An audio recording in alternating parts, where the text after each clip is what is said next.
L'aéroport Félix Éboué, rebaptisé par les Guyanais Air Cocaïne. Ici, chaque jour, des voyageurs tentent le passage chargés de drogue. Destination Orly.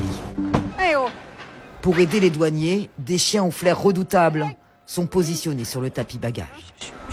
Alors, il est où ce jouet module? C'est l'endroit où on fait des saisies très très régulières et des grosses quantités. La semaine dernière, notamment, on a fait dans 4 valises, on a fait 19 kilos. Donc ça montre bien que le chien constitue un apport vraiment essentiel, technique, pour faire des grosses saisies de cocaïne. Mais par le passé, on a fait jusqu'à 54 kilos. Et à chaque fois, c'est grâce à un marquage du chien. Les passeurs tentent par tous les moyens d'acheminer la cocaïne dans l'Hexagone.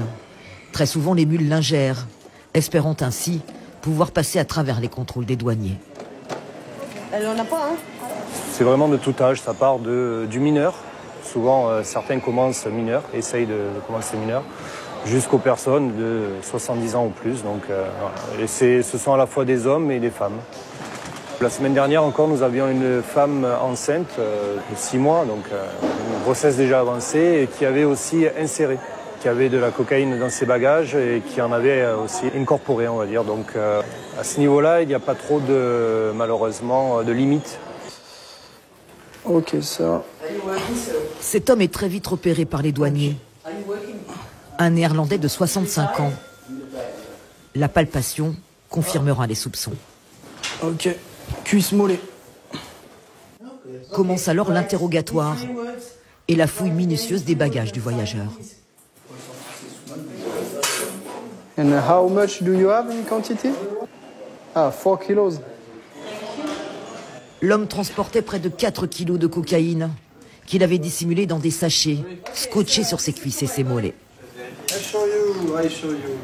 Okay. So it's blue, it's cocaine. Okay. Pour cette seule journée, les douanes de Guyane ont interpellé 3 mules. Un jour ordinaire. Une saisie sur la route dans un taxico à Saint-Laurent, environ 4 kilos. Ce soir, on a également 2 affaires à verser au crédit des 2 brigades qui ont travaillé à l'aéroport. La brigade de Cayenne, qui a pris une procédure d'une personne qui était en train d'expulser... Mon versement de carte, normalement, c'est arrêté. Et c'était décembre, tu sais, c'est l'année des fêtes. Tu sais, tu peux acheter des choses, tu ne peux pas rester sans l'argent, comme ça. Et c'est un jour, je marchais, juste aller dans la rue pour faire du stop. Et quelqu'un a arrêté. Ils m'ont demandé, pourquoi ton fils c'est comme ça? J'ai dit problème, c'est triste, comme ça, j'ai expliqué quel problème. Ils m'ont dit, tu veux faire quelque chose, tu veux gagner l'argent. J'ai dit oui, pourquoi pas. Il m'a donné date, il m'a demandé mon nom, comment ça, et le jour quand je suis partie.